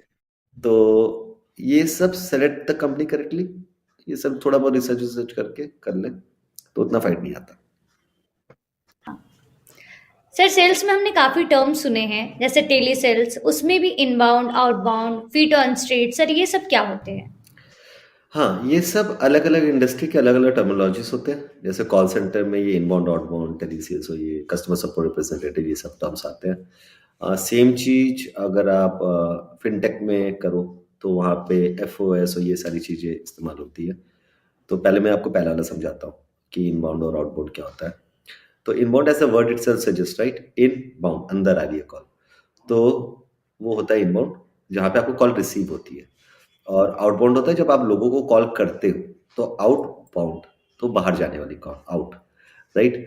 तो इनबाउंड टिपिकली जैसे टीवी में एड्स आते हैं या आपने कहीं पे ऐड देखा हो, वहां पर लिखा नहीं रहता कॉन्टैक्ट करें इस नंबर पे, तो लोगों जिनको आपको वो ऐड अच्छा लग रहा था वो आपको कॉन्टैक्ट करते हैं और आपका बंदा यहाँ से उठाता है, राइट? और उसके जो भी क्वेरीज होती है उसका आंसर देता है और रिजॉल्व करता है, और ये कहीं ना कहीं सेल्स से ही लिंक होता है। तो ये हो जाता है इनबाउंड, राइट? तो उसमें जब कॉल आती है तो टिपिकली कोई कस्टमर 3-4 चीजें ही पूछता है, उसके पहले से आपको आंसर्स पता होते हैं, ट्रेन कराया होता है, आपकी कंप्यूटर स्क्रीन में चल रहा होता है, वो आंसर पढ़ के बता देते हो, और जो भी कस्टमर क्वेरी होती है उसको भी वो भी लिखा होता है, उसको पढ़ के बता के आप क्लोज करते हो। That's inbound. सबसे आसान काम यही होता है इनबाउंड का, क्योंकि एक तो आपको कॉल करना नहीं है, कॉल जो आ रहा है उसको रिसीव करना है, और यस। उसमें भी टिपिकली 3-4 क्वेश्चन ही पूछते हैं, और उन 3-4 क्वेश्चन के आंसर्स आपको सबसे पहले ही पता होते हैं कंपनी के, वही आंसर्स बताना है और हो जाता है कन्वर्ट, राइट? तो दैट्स इनबाउंड। टिपिकली इनबाउंड और आउटबाउंड जो होता है वो बेसिकली आप कॉल करते हो। तो आप टीवी में काफ़ी आपने ऐड देखते होंगे कि पैसा बाज़ार, पॉलिसी बाज़ार, ये 2 हैं, फिर कार 24, कार देखो, राइट? ऐसे काफ़ी चीज़ें हैं, जहाँ पे वो एड्स आते हैं, तो लोग जाते हैं इंटरनेट पे या ऐप्स पे और कंपेयर करते हैं, इंश्योरेंस पॉलिसी कंपेयर कर रहे हैं या कार्स कंपेयर कर रहे हैं या कुछ भी चीज़ें कंपेयर कर रहे हैं। जब वो कंपेयर करने लग जाते हैं, तो उनका जो इन्फॉर्मेशन होता है, वो इन कंपनीज़ को देते हैं, फिर इन कंपनी के कॉलर्स उनको आपको कॉल करते हैं और आपसे पूछते हैं कि अच्छा, आप हेल्थ इंश्योरेंस खरीदना चाह रहे थे, आप ये चीज़ें स्कैम कर रहे थे, इसमें ये पॉलिसीज़ है, ये चीज़ है, इसमें ये बेनिफिट है, तो आपको गाइड करते हैं और वो ट्राई करते हैं कि वो क्लोज़ हो जाए, ताकि आपको जो चाहिए था, आपको भी बढ़िया से बढ़िया पॉलिसी मिल जाए, और वो लोग फैसिलिटेट करते हैं, तो उनका भी सेल्स बन जाता है, राइट? तो ये होता है आउटबाउंड। हाँ, ये इनबाउंड से थोड़ा टफ होता है, बट अगर बढ़िया कंपनी के लिए करे तो इतना मुश्किल नहीं होता, right? The product self for itself, all you are doing is doing the communication part of it, right? तो ये इनबाउंड और आउटबाउंड होता है। और हाँ जी। Sir feet on street. हाँ, और अब हम फीट ऑन स्ट्रीट पे ही आ रहे थे। तो फीट ऑन स्ट्रीट जो होता है वो basically feet on street, right? Feet मतलब पैर, स्ट्रीट मतलब सड़क, तो सड़क पे पैर, ठीक है? तो वो लोग जो कि सड़क पे या फील्ड पे जो काम कर लेते हैं, ऑफिस के अंदर नहीं, ऑफिस के बाहर काम करते, तो कॉल सेंटर वाला ऑफिस के अंदर होता है, तो एसी के अंदर कंप्यूटर में डेस्क के सामने बैठ के फोन लगा रहता है, सिस्टम पे आता रहता है, वैसे काम होता है। फीट ऑन स्ट्रीट थोड़ा सा डिफिकल्ट जॉब होता है, थोड़ा सा लोकलाइज जॉब होता है, जहाँ पे आपको दुकान दुकान जाना पड़ता है या लोगों से मिलना पड़ता है, उनको कन्वर्ट करना पड़ता है। बैंक्स में आपने देखा होगा ना, बैंक वाले लोग बाहर रहते हैं, इंश्योरेंस वाले लोग बाहर रहते हैं, मिलते रहते हैं। यस। तो पहले टिपिकली यही फीट ऑन स्ट्रीट होता था, बट अभी स्टार्टअप्स आने के बाद हजारों फीट ऑन स्ट्रीट की और भी नौकरियां मिल गई हैं, आ गई है मार्केट में। फॉर एग्जाम्पल आपने देखते होंगे ना, हर दुकान पे स्टिकर लगे रहते हैं, पेटीएम का भी लगा रहेगा और गूगल पे का भी लगा रहेगा, अमेजोन पे का भी लगा रहेगा, काफी स्टिकर्स लगे रहते हैं ना। हाँ यस। तो वो दुकान में स्टिकर लगाता कौन? कोई ना कोई तो आके लगाता होगा ना, बिल्कुल। और जब लगाता होगा तो कन्विंस भी करता होगा, भाई हमारा भी स्टिकर लगा लो, राइट? तो ये इन कंपनीज के एम्प्लॉयज होते हैं, इन कंपनी के फीट और स्ट्रीट वाले एम्प्लॉयज होते हैं, राइट? तो ये जॉब्स होते हैं। तो फीट ऑन स्ट्रीट में बेसिकली आपको रोड पे रहना होता है, और इनबाउंड आउटबाउंड वाला जो होता है कॉल सेंटर होता है, बिल्डिंग के अंदर होता है। फीट ऑन स्ट्रीट टिपिकली आपका लोकलाइज रहता है, मतलब आपको शहर छोड़ने की जरूरत नहीं पड़ती, राइट? तो प्रयागराज में भी होगा, लखनऊ में भी होगा, हर जगह होगा। फिर इससे वही एग्जाम्पल, पेटीएम का स्टिकर आपको पूरे इंडिया भर में हर जगह दिख जाता है ना, गूगल पे इन सब का। तो ये एक ही एग्जाम्पल बताया फिनटेक जैसे, वैसे और लोग भी ये फीट ऑन स्ट्रीट यूज करते हैं, बट टिपिकली यही होता है, सर ये राइट? नौकरियां क्यों इम्पोर्टेंट होती हैं? फीट ऑन स्ट्रीट और ये वाली दोनों। तो फीट ऑन स्ट्रीट वाले में इंपॉर्टेंट इसलिए क्योंकि आपको बहुत ज्यादा एक्सपोजर मिल जाता है, राइट? क्योंकि आप 50 लोगों से मिल रहे हो, 50 चीजें सीख रहे हो, और बढ़िया कंपनी क्लिक करो तो पैसे भी अच्छे मिलते हो, लोकल भी होता है, तो आपको शहर भी नहीं छोड़ना पड़ता, और पगारें वही मिल रही है जो कि बड़े शहरों वाली पगारें हैं, क्योंकि बड़ी कंपनी जो फिनटेक है, वो लोग ये नहीं देखते कहाँ पे हो कहाँ पे नहीं हो, राइट? वो ये देखते हैं कि कितना वैल्यू दे रहे हो, राइट? कितना कैसे प्रोडक्टिविटी कर रहे हो। तो एक सैलरीज अच्छी होती हैं as compare to other salaries और other opportunities which people in small cities get. अच्छे ब्रांड के साथ काम करते हैं, ग्लोबल कंपनीज होती हैं, पैन इंडिया लेवल की कंपनी होती है, बड़ी कंपनी तो एक स्टेबली रहती है, नौकरी चाहती नहीं, अगर आप परफॉर्म करते रहो और करियर बना सकते हो, उसमें प्रमोशंस मिल जाते हैं, राइट? और सीखने को बहुत कुछ मिलता है। कॉल सेंटर में जो होता है, आपको टिपिकली बड़े शहर में शिफ्ट करना पड़ जाता है, क्योंकि ये ऑफिस के अंदर की नौकरी है ना, तो वहाँ पे बहुत ढेर सारे लोग होते हैं, हजारों लोग काम कर रहे होते हैं इन जगहों में। टिपिकली ये गुड़गांव में, पुणे में, हैदराबाद में, इन सब जगहों में होती है, जयपुर और ऐसी जगहों में भी होती है, बट बहुत ज़्यादा छोटे शहरों में अभी नहीं होती, क्योंकि इसमें एक इंफ्रास्ट्रक्चर चाहिए होता है, बड़े ऑफिस, ज़्यादातर लोग, ढेर सारे लोग। तो इसमें बढ़िया बात ये होती है कि दो, इसमें सैलरी कम होती है एज कम्पेयर टू बड़े शहर में, जहाँ पे जो बेंचमार्क होता है उस वहाँ पे सर्वाइव करने के लिए, बट वहाँ पे इतने ढेर सारे लोग होते हैं ना ऑफिस में, तो उनसे बहुत कुछ सीखने को मिलता है, राइट? ऑफिस में कैसे बात किया जाता है, कैसे रहा जाता है, रहन सहन, और जो वो होता है ना डर, वो इन सब नौकरी में आराम से निकल जाता है। सिस्टम कैसे यूज करते हैं, कंप्यूटर कैसे यूज करते हैं, टीम में कैसे काम करते हैं, ये सारी चीजें, रहन सहन कैसे होता है, ऑफिस में कैसे बैठ के जाते हैं, कैसे बात करते हैं, लॉग इन कितने बजे होता है, डिसिप्लिन आता है, तो ये सारी चीजें होता है, तो इसलिए ये बहुत बहुत बहुत बेनिफिशियल होता है। अगर मैं बोलूँ, और फीट ऑन स्ट्रीट की नौकरी टिपिकली क्योंकि बहुत ट्रैवल होता है और लोकलाइज्ड होता है, तो companies typically prefer male people with certain amount of experience. 1 साल, 1.5 साल का एक्सपीरियंस वालों को दिया जाता है। एकदम ही रॉ को नहीं देते, अनरिजल्टेड टैलेंट बहुत अच्छा हो। जो बीपीओ की जॉब्स होती हैं, चाहे वो इनबाउंड हो, चाहे आउटबाउंड हो, देयर वहाँ पे प्रेफ़रेंस लड़के-लड़कियों का कुछ नहीं होता है, जो अच्छा करता है उनको ले लिया जाता है। तो जो फीट ऑन स्ट्रीट वाली होती है, वो टिपिकली 1 डेढ़ साल के एक्सपीरियंस वालों को से स्टार्टिंग होती है, क्योंकि उनको चाहिए होता है कि थोड़ा-सा एक्सपीरियंस हो, थोड़ा-सा वो हो, क्योंकि सड़क की नौकरी होती है और सेल्स की नौकरी होती है, तो दे प्रेफ़र कि मेल कैंडिडेट्स को ज़्यादा प्रेफ़रेंस दिया जाता है। बीपीओस होते हैं क्योंकि ऑफिस के अंदर की जॉब्स होती हैं और काफ़ी स्केल पे होता है और फ़ोन पे बात करनी होती है, तो वहाँ पे वो प्रेफ़रेंस फीमेल कैंडिडेट्स को ज़्यादा देते हैं, वहाँ पे फ्रेशर्स भी चल जाते हैं, राइट? दोनों ही नौकरी बढ़िया है, it all depends on personality. अगर कोई बहुत ज़्यादा इंट्रोवर्ट बंदा है, राइट? और उसको अगर सेल्स में करियर बनाना है या कॉर्पोरेट में करियर बनाना है, तो they should prefer BPO, right? और अगर बंदा है जो कि थोड़ा-सा बातचीत करने में सही है या इंट्रोवर्ट है, पर वो 5-6 लाइनें अच्छे से बोल ले जाता है, राइट? तो उसको फीट ऑन स्ट्रीट वाली नौकरी प्रेफ़र करनी चाहिए।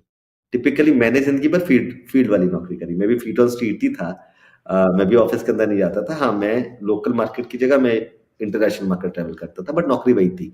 हम भी अपने थैले में लैपटॉप में सामान डाल के कंट्री-कंट्री जाके बेचने की कोशिश करते थे।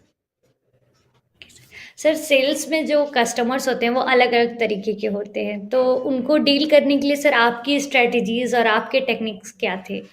बहुत अच्छी बात बोली, अलग-अलग कस्टमर्स होते हैं। सही में, इस बात पे हमने टच भी नहीं किया। बहुत अलग-अलग टाइप के कस्टमर होते हैं। तो पहली बात तो कि आप 100 लोगों से मिलते हो, उसमें 50 लोग तो सिर्फ़ आपका टाइम वेस्ट करने के लिए। बिल्कुल, बिल्कुल। तो वो ना देख के पता चल जाता है। आपको पता चलता है ना टाइम वेस्ट कर रहा है। तो काहे को टाइम लगाने का, उसको काट दो, निकलो आगे, यस ठीक है? सर। तो समझ में आ गया ये टाइम वेस्ट करता है। पहली बार पूरा टाइम दो, ये नहीं कि लड़-भिड़ के कह दिया कि भाई तुमसे वो काम नहीं करने का। ऑलवेज़ बी पेशेंट हियरिंग, क्योंकि आज शायद उसकी सिचुएशन हो, कल वो तुम्हारा अच्छा कस्टमर शायद बन जाए। तो never spoil your relationships. Hear him out, give him a good hearing, but आपको समझ में आना चाहिए कि कौन से लोग आपका टाइम वेस्ट कर रहे हैं और कौन से लोग सीरियस हैं, राइट? तो इसमें भी 3-4 टाइप के होते हैं, बट मैं क्लटर ना करके सिंपल रखता हूँ। एक हम मान लेते हैं कि जो टाइम बर्बाद करते हैं, वो देख के पता चलता है टाइम बर्बाद कर रहे हैं, मज़े ले रहे हैं या फोकट पे क्वेश्चन पूछ रहे हैं। और पता कैसे चलता है किस टाइप के क्वेश्चंस पूछ रहे हैं, ठीक है? अगर आपके प्रोडक्ट के बारे में क्वेश्चन पूछ रहा है कि अच्छा इससे क्या मुनाफ़ा है, क्या है, कॉम्पिटिशन क्या है, ये है। मेबी ये टफ क्वेश्चन्स है, but these are the right questions, क्योंकि he is trying to take a decision to buy your product और सर्विस, तभी वो सब चीज़ें पूछ रहा है ना। और तो ये अच्छे कस्टमर हैं, जो प्रोब कर रहे हैं, ठीक है? Because they are interested. दूसरे टाइप के जो कस्टमर होते हैं, वो फालतू की बातें पूछते हैं, "अरे! नहीं चलेगा, अरे तुम नहीं जानते हो यहाँ वाले को।" इस टाइप के होते हैं ना, या रैंडम कुछ और ही क्वेश्चन बोल दिया, राइट? तो वो सब आपको समझ में आ जाएगा, ये इन कस्टमर के पास रह के सिर्फ टाइम ही खराब होगा, राइट? तो आप इनको इग्नोर करते हो। बकेटिंग कर लो अपने हिसाब से कि दिमाग चाटने वाले कस्टमर या अच्छे कस्टमर, क्वेश्चन कुछ पूछने वाले कस्टमर। जो क्वेश्चन पूछने वाले कस्टमर है, उनके साथ रहो, जो दिमाग चाटने वाले हैं, उनको हटाओ। और एक तीसरा सेट ऑफ कस्टमर भी होता है, जिसको कहते हैं अर्ली अडॉप्टर्स। इसका मतलब क्या, जल्दी जो चीज़ें समझ जाते हैं, होते नहीं, थॉट प्रोसेस सही रहता है, वो समझ जाते हैं, अरे गुरु इस चीज़ में तो वैल्यू है, तो खट से डिसीजन लेते हैं, ठीक है? खट से वो चीज़ों पे आ जाते हैं। तो ये सबसे बढ़िया टाइप वाले कस्टमर होते हैं। अगर ये इस टाइप के मिल रहे हैं, तो उसको हमेशा बचा के रखो, सँभाल के रखो और ज़िंदगी भर उनसे कॉन्टैक्ट बना के रखो। क्योंकि इन सब लोगों को वैल्यू परखने की आँखें होती हैं। हुँ, हुँ। ठीक है? वो समझ जाते हैं कि यार हाँ, इस चीज़ में वैल्यू है, और उनके पास थोड़ा-सा विज़न भी होता है। वो खुद ही रोज़ वो वैल्यू इसलिए समझ जाते हैं कि खुद ही वो सोच रहे होते हैं कि यार मेरे बिज़नेस में मैं ये कर दूँ, ये कर दूँ, ये कर दूँ, तो बिज़नेस बढ़ जाएगा। अपने बिज़नेस के प्रति भी वो काफ़ी सिंसियर होते हैं, काफ़ी एम्बिशियस होते हैं। तो ये सब लोगों के पास जब जाके आप वो वैल्यू दिखाते हो या बताते हो ना, तो वो खट से लग जाता है, अरे यार हाँ, यही वैल्यू मैंने मिस कर रहा था। तो वो जल्दी डिसीज़न ले लेते हैं खट से, और इनफैक्ट दे सपोर्ट यू। ये करना है और बताओ कैसे कर सकते हैं, क्या कर सकते हैं, राइट? वो फालतू के नेगोशिएशन नहीं मारते, राइट? तो टिपिकली 3 टाइप के कस्टमर हैं। If I have to segregate it, 60% दिमाग चाटने वाले होते हैं, ठीक है? 38% कस्टमर्स होते हैं जो कि प्रिपेयर्ड होते हैं, जो ढंग के क्वेश्चन पूछते हैं और चैलेंज करते हैं आपको, but they are challenging you on the value which you are saying, क्योंकि ना सबको डाउट होता है। जब भी सेल्स वाला जाता है ना, तो पहली बात तो लोग ये सोचते हैं कि सेल्स वाला झूठ ही बोल रहा है, राइट? तो यस, मोस्ट ऑफ द हाँ, पीपल। हाँ, तो बट वो क्वेश्चन पूछता है, तो उसके अगर आप आंसर्स देते हो तो कन्विंस हो जाता है ना, राइट? तो ये होता है, और जो बच्चे हुए अभी इक्का-दुक्का परसेंट होते हैं ना, वो होते हैं अर्ली अडॉप्टर्स। या जो कि मैंने बताया था ना, इनको पहले से ही वो सोच के रखे होते हैं, अरे यार कहीं से मेरे को ये मिल जाता तो मेरा बिज़नेस बढ़ जाता। और जब आप जाते हो, वैल्यू बताते हो, दिखते हो, तो तुरंत आपको पकड़ लेते हैं। They started giving you importance, right? तो ये होते हैं 3 टाइप के अलग-अलग कस्टमर्स। सर सर हमें सेल्स में अपने प्रोडक्ट की राइट वैल्यू कैसे दिखानी चाहिए? हर एक चीज़ का अलग-अलग होता है, राइट? अलग-अलग प्रोडक्ट की वैल्यू अलग-अलग होती है, बट अगर मुझे एक थंब रूल देना है, जो कि यूनिवर्सली करेक्ट है, तो then convert the value into a numerical number. एक नंबर पे लेके आओ कि भाई ये ले लोगे तो तुम्हारा प्रॉफिट इतना बढ़ जाएगा, या ये ले लोगे तो तुम्हारी कॉस्ट इतनी कम हो जाएगी, या ये ले लोगे तो तुम्हारा समय इतना बच जाएगा, राइट? तो या तो समय, या तो सेल्स, या तो कॉस्ट, ये तीनों चीज पे आप खेलोगे तो सामने वाले के बिजनेस को आगे बढ़ने में मदद कर रहे हो, राइट? बाकी सब कुछ दिखा हुआ है, राइट? कोई भी आप सोचो ना, you put yourself into the other person shoes, कि अगर मान लीजिए मैं आपको बेचने आया हूँ और आप मालिक हो किसी कंपनी के, और मैं कह रहा हूँ कि यार तुम्हें लिखा पढ़ी करने में ही, रोज हिसाब किताब बैठाने में ही तुम्हें 2 घंटा लग जाता है पेन कॉपी में, और ये ऐप ले लो, ये 10 रुपए का महीने को तुम्हें देना है, कुछ नहीं करना, ये 4 बटन दबाने होते हैं, और ये करने में तुम्हारे लिखा पढ़ी का समय पूरा बच जाएगा, 2 के 3 घंटे बचेंगे, और उस 3 घंटे में सोचो तुम कितना काम कर सकते हो, करेक्ट? तो वो 3 घंटे पे ले आए ना, यस तीन, सर। तो ये वैल्यू ऐसे दिखा 3 घंटे पे। या फिर दूसरा चीज हो सकता है कि एक शेल्फ है, राइट, जिसमें आप सामान लगा सकते हो, राइट? तो कह रहे हो कि करेंटली तुम्हारी दुकान में इतनी जगह है और तुम जैसे लगाए तो तुम 10 चीजें ही बेच पा रहे हो, पर अगर ये शेल्फ लगाओगे तुम 50 चीजें स्टॉक कर सकते हो। तो तुम्हारी दुकान का स्पेस वही है, बट इस शेल्फ की वजह से तुम 50 चीज डाल पा रहे हो, तुम्हारी सेल्स बढ़ जाएगी, राइट? स्पेस बढ़ जाएगा, सेल्स बढ़ जाएगी, राइट? तो इसमें भी क्या था, सेल्स बढ़ जाएगी, नंबर न्यूमेरिकल था ना, तो ये वैल्यू हो गया। या फिर आप ऐसे कर सकते हो कि अभी तुमने दुकान में 15 लोग लगा रखे हैं, उसमें से किसी को पता ही नहीं कि क्या काम कर रहे हैं, क्या काम नहीं कर रहे हैं, राइट? तो बस हिसाब किताब नहीं समझ में आता, राइट? तो ये वाला ऐप ले लो, इसमें ये लॉग इन करेगा, लॉग आउट करेगा, ये करेगा, तो आपको पता रहेगा कितने लोग क्या काम कर रहे हैं, और कोई खाली बैठा कि नहीं बैठा, तो खाली बैठा है तो उसको और काम कर सकते हो, राइट? यस तो इससे क्या होगा कि जो काम 15 लोग से हो रहा है वो अब तुम 12 लोग से करा सकते हो, तो तुम्हारा क्या हुआ, कॉस्ट कम हो गई।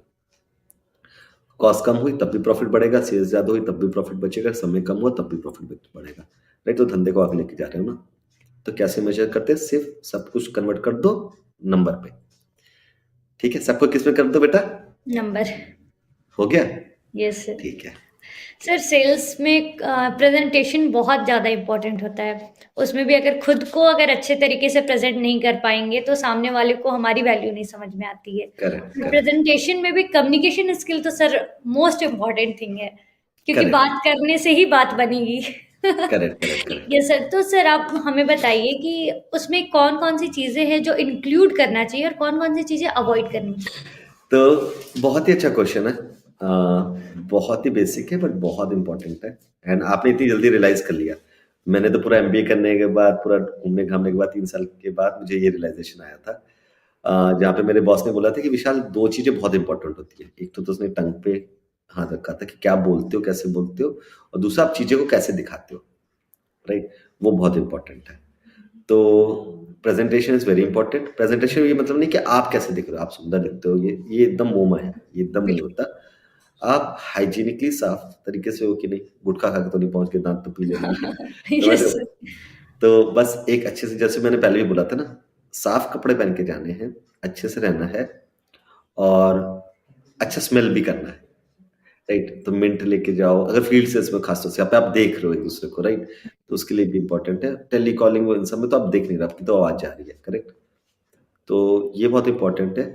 दूसरी चीज क्या है कि जो हमेशा केयरफुल रहना इस बात को लेके, कि लोग क्या सोचते हैं कम्युनिकेशन मतलब जो बोल रहे हो, कम्युनिकेशन का ये मतलब नहीं होता जो बोल रहे हो, कम्युनिकेशन मतलब तो सुन रहे हो, वो भी कम्युनिकेशन का पार्ट होता है, एक्टिव लिसनिंग, सर सुनना भी राइट? इम्पोर्टेंट है, बहुत, इनफैक्ट आई थिंक सुनना बोलने से ज्यादा इंपॉर्टेंट है, ज़्यादा इम्पोर्टेंट है। राइट? जब आप सुनोगे तभी तो पता चलेगा ना कि वो चाहता है क्या सामने वाला बंदा, तभी तो उसके हिसाब से आंसर दोगे ना। सिर्फ बोलते ही रहोगे, बंदा क्या कह रहे यार, सुनते है नहीं, हमें चाहिए कुछ और, बता कुछ और रहा, यस सर। करेक्ट? तो करेक्ट। ये चीज बहुत ज्यादा इंपॉर्टेंट हो जाती है। तो इसके लिए भी अगर मैं आपको एक थंब रूल देता हूँ, तो जो बातें 2 वर्ड में बोल सकते हो, 3 वर्ड में बोल सकते हो, उसको 10 वर्ड में बोलने की जरूरत नहीं है, राइट? तो ट्राई करो कि आपकी पिच छोटी सी छोटी हो, बहुत इम्पैक्टफुल हो, बहुत गिमिकी ना हो।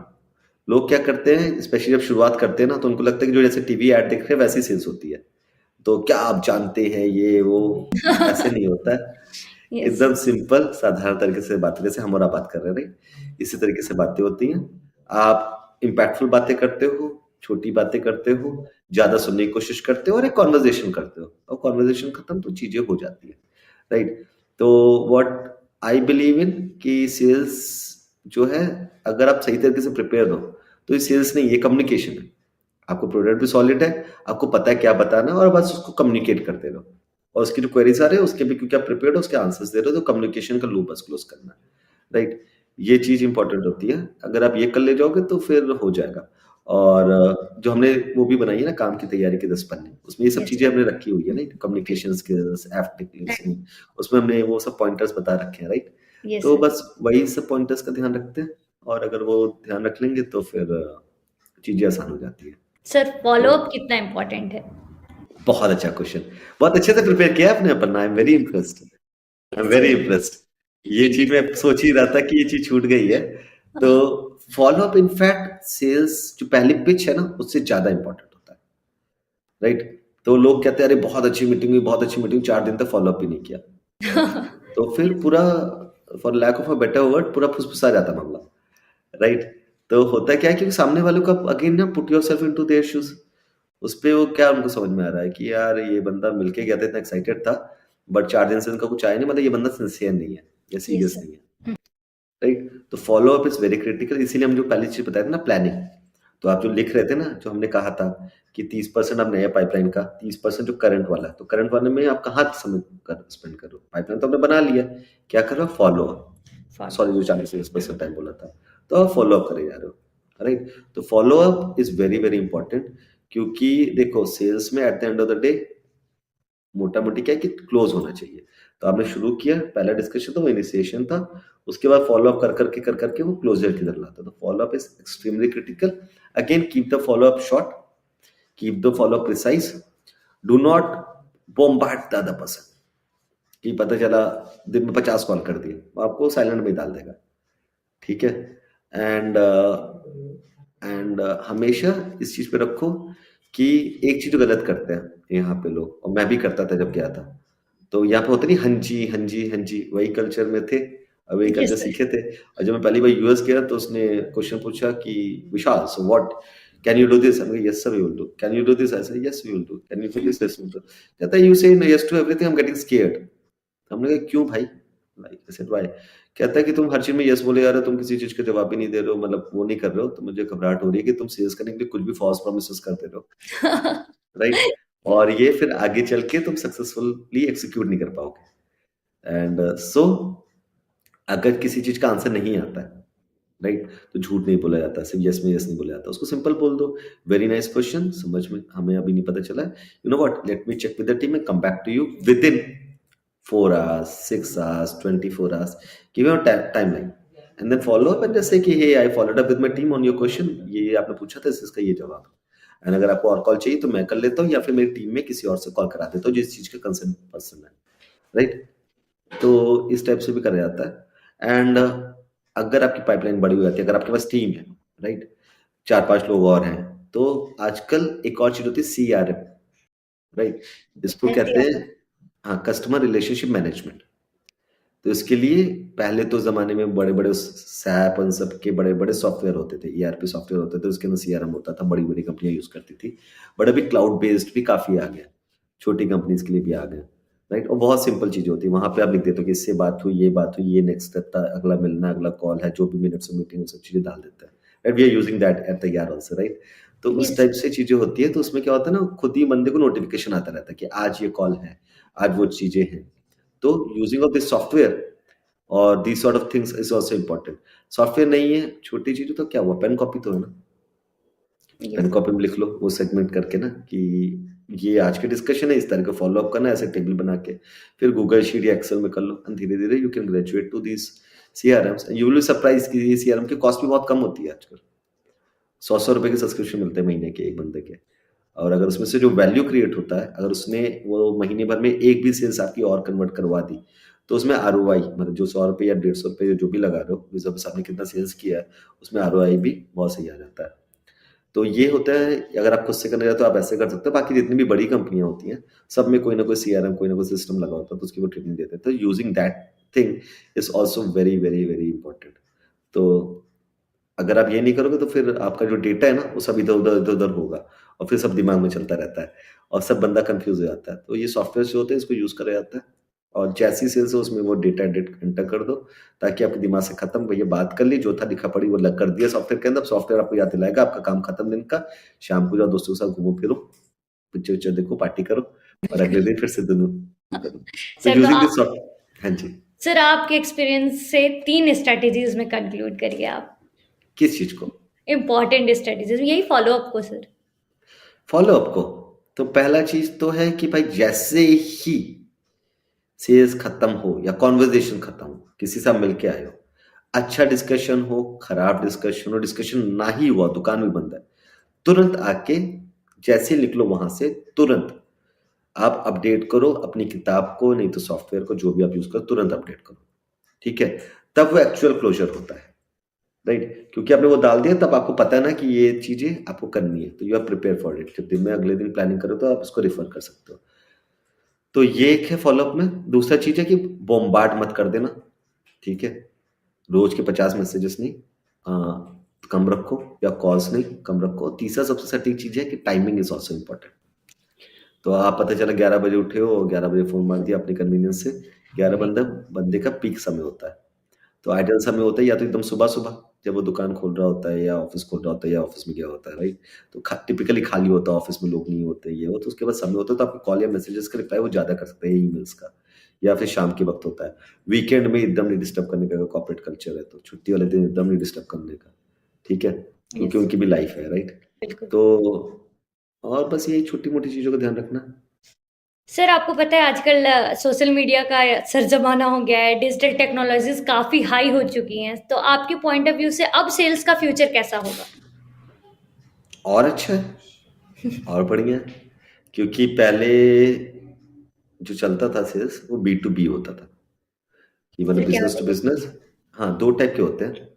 एक बी टू बी होता है, बिजनेस टू बिजनेस। तो एक कंपनी दूसरी कंपनी को प्रोडक्ट और सर्विस बेच रही है, तो उसको बी टू बी कहते हैं। और एक होता है बी टू सी, एक बिजनेस एक डायरेक्ट कस्टमर को कुछ बेच रहा है, तो बी टू सी होता था। तो पहले यही दो टाइप के होते थे। बी टू बी के लिए टिपिकली कंपनी टू कंपनी होता था, उसके लिए हम जैसे लोग होते थे, कोट टाई पहन के बड़ी बड़ी कंपनीज को ईमेल भेजते थे, कॉल्स करते थे, वेब मीटिंग करते थे, फिर जाके मिलते थे, राइट? टिपिकली ये होता था, ये डील्स बड़ी होती थी, राइट? और बी टू सी होता था, जैसे कि एफएमसीजी कंपनीज है, या जैसे कि चॉकलेट की कंपनी, पेंट की कंपनी, राइट? ये सारी जो कंपनियां नहीं है, कैडबरीज, एशियन पेंट्स, ये सारा, तो ये बी टू सी करते थे लोग, टीवी में ऐड दिखाते थे। उसी का full form. Business to customer या कंज्यूमर भी कह सकते हो आप उसको, ठीक है? तो उसका टिपिकली टीवी पे, मैगजीन में एड्स आते थे, इंटरेस्ट जनरेट होता था, फिर वो दुकान ढूंढ लेते थे या ऐसे कर लेते, तो हो जाता था। अभी सोशल मीडिया की वजह से तो बहुत ऐसा स्ट्रीम खुल गया, B to C, B to D, पता नहीं क्या क्या खुल गया। बट मोरलेस जो पहले जो हमें लीड्स मिलती थी, हमें जनरेट करनी पड़ती थी, ईमेल्स कर करके, कोल्ड कॉलिंग कर करके, ऐसे करके जनरेट करते थे। सर कोल्ड कॉलिंग आपने एक वर्ड यूज किया। हम्म। सर प्लीज बताइए थोड़ा सा, ये क्या है? हाँ, उस पे भी आते हैं, पहले इसको खत्म कर लेते हैं। तो पहले वो होता था, अभी क्या लीड जनरेट करना बहुत आसान हो जाता है। हमारा तो पूरा बिजनेस ही ऑनलाइन चल रहा है, राइट? तो अगर सोशल मीडिया नहीं होता तो हमारा चल ही नहीं पाता, बिल्कुल सर। करेक्ट? तो ये नया एवेन्यू खुला है, और ये और बड़ा होगा, and gradually my thing is कि टिपिकली अगर आप देखोगे ना, अभी तो आपने जर्नी शुरू करे, बहुत छोटे छोटे हो, तो हमारी आधी के आधी एज में भी जब तो पहुंचोगे, तो आप देख लेना कि 80% से तक जो सारी कंपनी की सेल्स स्ट्रैटेजी है, वो आपका सोशल मीडिया से ही एकदम 90% या 95% डिपेंडेंट होगी। अभी भी है, बट अभी they are using more for branding and less for sales, a lot of companies, but typically सबके सब इस मॉड्यूल में चले जाएंगे, राइट? Cold right. कॉलिंग क्या होता है? कोल्ड कॉलिंग फोन करना, सिंपल। जहाँ पे सामने वाला जो आउटबाउंड नहीं बताए थे, तो आउटबाउंड में आप क्या हो रहा है कि आप कॉल कर रहे हो ना, तो आप सामने वो लोग जानते नहीं हो, कुछ नहीं जानते हो, बट आप कॉल कर रहे हो उसको, राइट? तो ये होता है कोल्ड कॉलिंग, जहाँ पे वो बंदे को पता नहीं कि आपका कॉल आ रहा है, राइट? और आपको आते नहीं है बैंक्स के, इन सब के हाँ। कॉल्स आते रहते हैं ना, यस तो सर। वो जो बंदा कर रहा है उसको, उसी को कहते हैं कोल्ड कॉलिंग। तो जहाँ पे आप बंदे को जानते नहीं हो, जहाँ पे रिलेशनशिप हॉट नहीं, जहाँ पे आपको पता है आपके बारे ना आपके बारे में पता है ना आपकी कंपनी के बारे में पता है, तो that is he is absolutely cold about it, right? तो दैट्स कोल्ड कॉलिंग, जहाँ पे कुछ भी नहीं पता, आप कॉल करके उसको बता रहे हो and then you are taking the discussion forward, right? या that's cold calling. Thank you so much sir. आपने हमें 1 घंटे का टाइम दिया था और 1 घंटे से ज़्यादा वक़्त हमने आपका ले लिया, सॉरी फॉर दैट। बट क्या करें, आपसे बात करने में काफ़ी अच्छा लगा। और सर हमने आपका यूट्यूब पे वो नेस्कॉम वाला इंटरव्यू देखा था जिसमें आपने बहुत सारे सोफिस्टिकेटेड चीज़ों को टच किया था, टेबल फॉर्मूला। सर अभी आपने वो सब बताया नहीं है हमें तो उसके लिए हम फिर कभी आपका वक़्त लेंगे। सर आपकी ओके, और भी मीटिंग्स है शेड्यूल्ड है, तो हम डिस्टर्ब नहीं करेंगे सर। और आपसे बहुत सारी चीज़ें हमने सीखी। आई होप कि हमारे जो स्टूडेंट्स जो न्यू कमर्स होंगे उन्होंने भी बहुत कुछ गेन किया होगा। सर मैंने तो 2-3 चीज़ सीख लिया कि टाइम खोटा ना करो, ज़्यादा बोलो नहीं, एकदम टू द पॉइंट बात करो, कम वक़्त में बात करो और सबसे बड़ी बात कि सामने वाले का इंटरेस्ट चेक करके बात करो। That is the correct. Key point for me. And thank you so much sir. बहुत अच्छा लगा आपसे बात बढ़िया, करके। बढ़िया, आप पूरे परफेक्ट सेल्स वाले बन गए 1 घंटे के अंदर ही। एक चीज़ आपने बस मिस करी है, फ़ोकस। आइए सर, सॉरी। फ़ोकस नहीं छोड़ने का, अरे नहीं बच्चा, ठीक है। बस फ़ोकस रखे रहो और ये सारी चीज़ें करो। देखो, रूल्स आर वेरी सिंपल। इसके लिए कोई फैंसी डिग्री की ज़रूरत नहीं है। एकदम लॉजिकल लगा ना? और यही है, और यही ब्यूटी है सेल्स का, सर राइट? आपसे बात करके ऐसा लग रहा है जैसे सेल्स कितना इजी है, तो ये जो हाइप था उसको आपने बहुत कम किया है, तो ये बहुत ही हेल्पफुल है हमारे लिए। ठीक है बिटिया, चलो thank you so much. Thank अपन यू ना so I have much. To jump and thank you so much, फिर से बात करेंगे इस पे। ओके, मोस्ट चलो, वेलकम। ओके, बाय-बाय बच्चा। Bye sir. बाय।